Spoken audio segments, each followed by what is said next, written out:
Добре, здравейте в поредния епизод на Launch InnoLab. С мен е Константин Стоянов и днеска ще си говорим за едни доста интересни теми, но преди да започнем, може ли първо да се представиш на публиката с какво се занимаваш и така ежедневно професионалните ти интереси, какво включват? Здравейте най-напред. Аз съм доцент в Тракийския университет. Преподавам различни дисциплини, но всички в сферата на икономиката, включително и предприемачество, планиране, прогнозиране, макроекономика.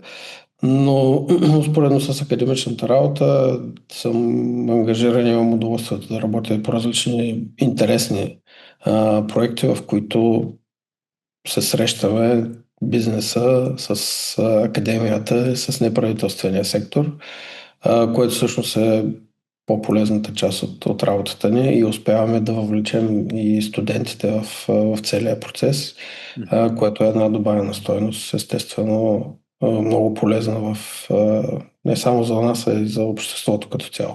Мгм. Наскоро си участвал в едни интересни обучителни семинари, свързани с устойчивост и ESG. Може ли да разкажеш кои бяха най-интересните и важни теми, които се откроиха на тези семинари? Няколко бяха ключовите теми, които всъщност могат да бъдат отнесени и да очертаят цялата рамка на зеления преход в момента. На първо място, естествено, темата за въглеродната неутралност. Скоро Мгм. естествено. Тъй като тя отдавна е изгубила тази си роля на стратегическа визия, по-скоро се превръща в едно съвсем реално изискване, особено за онези компании, които искат да бъдат част от международни вериги на доставки или да имат достъп до по-специфично финансиране. Това е едно от изискванията, които се търсят. Втората много важна тема е всъщност един класически икономически проблем, който е трагедията на общите ресурси. Мгм. Днес обаче го виждаме в един много по-конкретен контекст, когато всички използват даден ресурс, но никой не поема реална отговорност за неговото опазване. Мгм. Третия акцент естествено беше върху ESG рамката, но и върху тяхното практическо приложение. Така че видяхме ясно каква е разликата между регулациите от една страна и познаването им, но от друга страна как можете да бъдат превърнати в един работещ бизнес модел. И като стана дума за бизнес модел, не на последно място се появи финансирането, тъй като възможностите не са малко, Мгм. включително на европейско ниво, но всъщност липсва по-скоро знание как те да бъдат използвани по-ефективно. Но общото между тези всички неща, устойчивостта и факта, че това не е просто добавена стойност, а вече се превръща то се е превърнало в основа на икономическата логика. Мгм. Защо тази тема е и толкова важна за България? И другото, което ми е интересно, България е сравнително малка държава в Европейския съюз. Ние как се вписваме във всички тези устойчиви политики? При нас моментът е специфичен. Мгм. Ние сме в един преходен момент и оттам и актуалността на темата за устойчивостта като цяло. От една страна, поради историческия и не само фактори, ние имаме силен натиск за декарбонизация. Мгм. От друга страна пък, икономиката ни, особено в определени региони, все още е силно зависима от въглищна енергия, от изкопаеми горива. Мгм. Типичен пример е регионът на Стара Загора, където ние работим. Да, от една страна това е енергийният център на страната, но това прави факта, че зеленият преход не е обикновена екологична тема. Той е свързан и то много свързан с работните места, текущите, с дълбока икономическа трансформация на целия регион и дори с социалната стабилност на региона. Мгм. А, Това означава, че устойчивостта не можем да разглеждаме изолирано и тя трябва да бъде съчетана с предприемачество и иновации. Именно Мгм. за това добрите примери, които се случват край нас. Инициативите като този семинар са важни, защото подготвят хора, които да могат да разгледат и приложат нови икономически модели, т.е. те да са водещите, а не да се адаптират към промените, когато те са се случили. Мгм, мгм. А, не знам само дали не ми заби екрана, между другото, имам някакъв лек технически проблем. Чуваме ли се по принцип? Да. Аз съм Да, тук. тогава ще продължим. Добре, примерно, само момент, че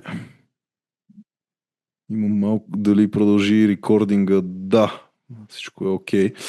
Добре, примерно аз ако съм млад предприемач и стартирам своя бизнес, като че ли всички тези теми с ESG и устойчивост на повечето млади предприемачи или нови предприемачи им се струват далечни. Не се ли получава едно такова разминаване между голямата политика, така да се каже, и тези амбициозни ESG политики и стратегии и всъщност реалната така, М. способност на бизнес, особено такива млади предприемачи, които те първа имат да мислят за други неща така по-важни, които може и да не са с толкова устойчиви практики, примерно. Да, абсолютно се прав, такова разминаване има. Значи от една страна имаме големите компании, които разполагат с ресурса. Тоест те могат да си позволят експерти, консултанти, дори могат да имат такива, които се занимават само с това. Могат да въведат системи за отчетност, които да улеснят още повече процеса и работата им, докато малките и особено пък стартиращите компании винаги или почти винаги, да не бъдем крайни, но почти винаги се сблъскват поне с три ограничения. Мгм. На първо място е липсата на експертиза. Когато нямат ресурса, достатъчно хора, няма как да бъдеш експерт в дадена област. На второ място, естествено, традиционно ограничения или никакъв финансов ресурс, който да може да бъде насочен в тази посока. И не на последно място, въобще липсата на яснота как и откъде да започнат. Мгм. И тук проблема не е в самите принципи, ESG принципи. По-скоро е в факта, че те се представят малко по-абстрактно, отколкото е необходимо. Мгм. И за това идеята е на самия семинар и това, което направихме в двата дни, е да приземим тези принципи и да покажем, че могат да бъдат това всъщност. ESG принципите могат да бъдат представени като конкретни бизнес модели, които са Мгм. специфични и интересни в своята цялост.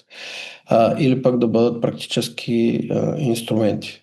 В общи линии реални решения, които да бъдат представени, т.е. ESG принципите да бъдат представени като реални решения. Мгм. И ако устойчивостта трябва да работи, това ще се случи, когато тя успее да бъде приложена на ниво стартъп, а не на ниво корпорация. Тоест, Мгм. когато това е в ДНК-то на самата компания, тя може да използва различни начини, различни похвати инструменти, за да следва тези принципи от самото начало на старта си. Вероятно това ще бъде малко трудно в началото, но а, когато е заложено като самоцел, естествено и усилията ще бъдат оправдани в един следващ период Мгм. най-вече. Главно с какви трудности сте се сблъсквали и какво следва от тук насетне? Ами, при нас в тези дни всъщност голямото предизвикателство беше свързано с факта, че имахме участници с различно ниво на подготовка.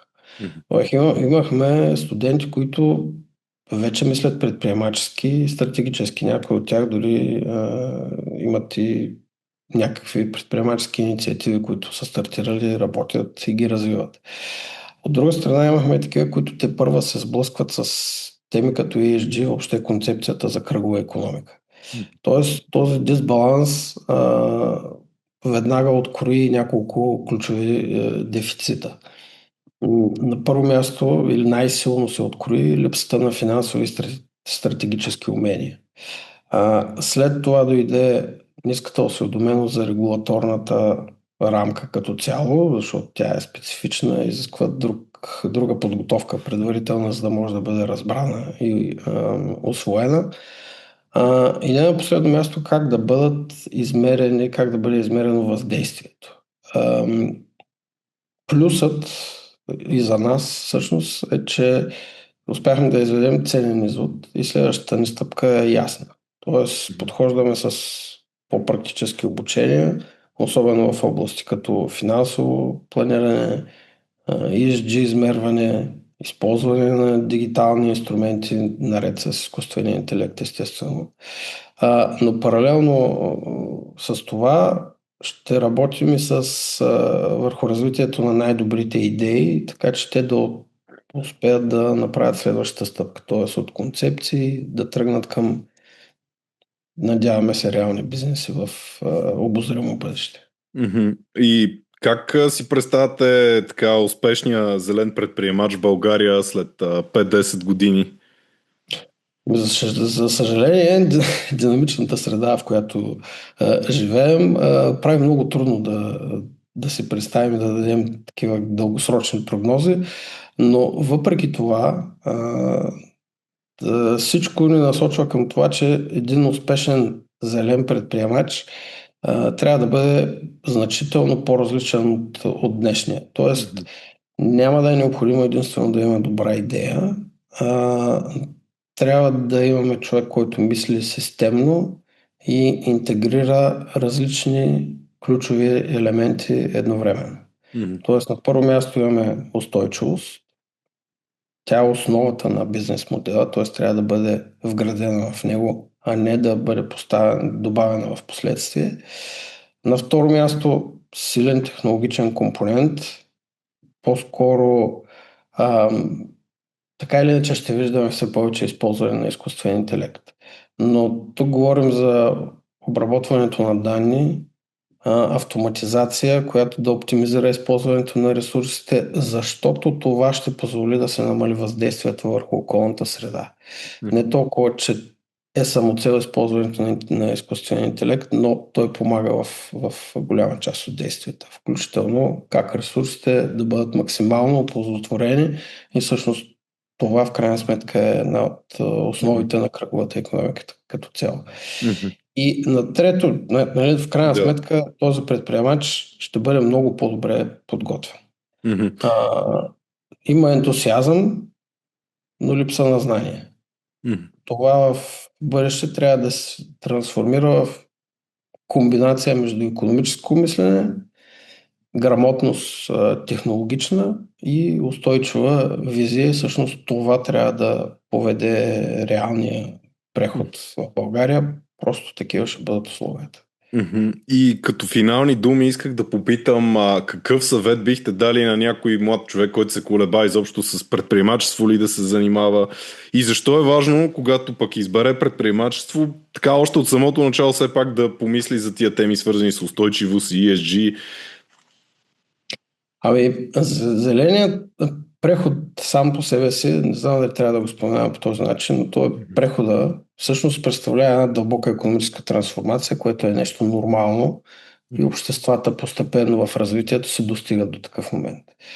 Но тук е ключовото предизвикателство. Дали ще сме пасивни участници, които правят опити да се адаптират към промените, т.е. това от гледна точка на един бъдещ предприемач, или ще сме активни създатели на новите решения.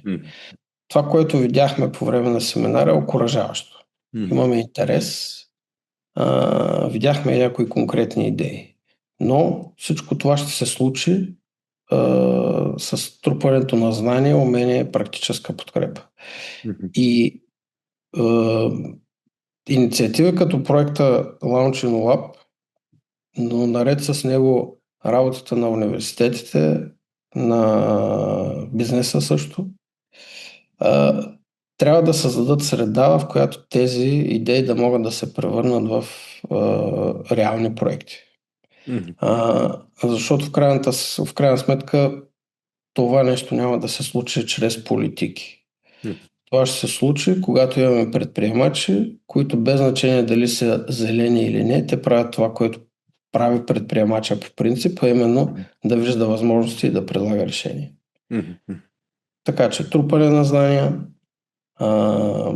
иновативни модели, и темата за устойчивостта, която да залегне още от самото начало на идеята. Мгм. Ами, много ти благодаря така за ползотворния разговор. Ще се радвам епизода да го споделиш и в така социалните мрежи и да разпространим така тази полезна информация. Благодаря много и до скоро Благодаря. и късмет. Да, за нищо, мерси. Мерси много, мерси.